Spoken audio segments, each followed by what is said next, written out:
Баршаңызға сәлем. Сіздермен бірге бүгін сосиски в тесте дайындайтын боламыз.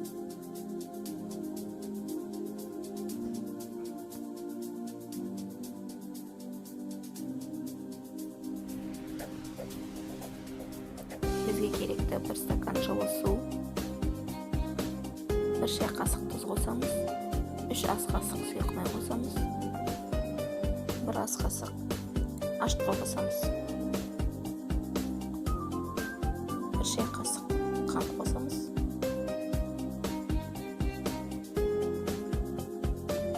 ары қарай ұнымызды салып жұмсақ қамыр илейміз.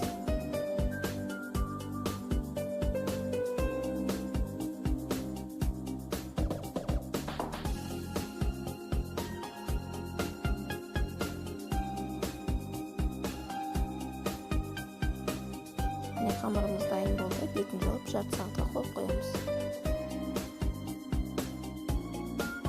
Қамырымыз көтерді.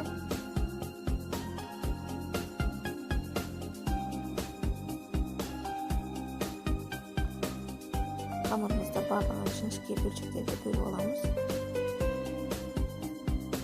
Сосискілерді ортасынан бөліп аламыз.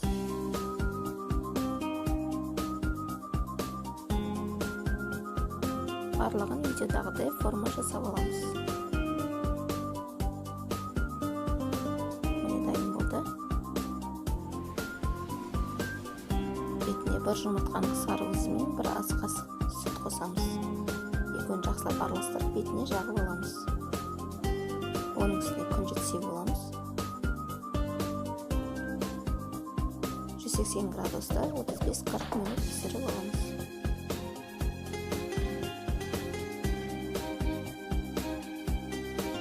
Сосиски тестелеріміз дайын болды. Өте жұмсақ әрі дәмді болып шығады. Достар, менің каналыма тіркеліп, лайк, комментарий қалдырып өтіңіздер. Баршаңызға көп рахмет.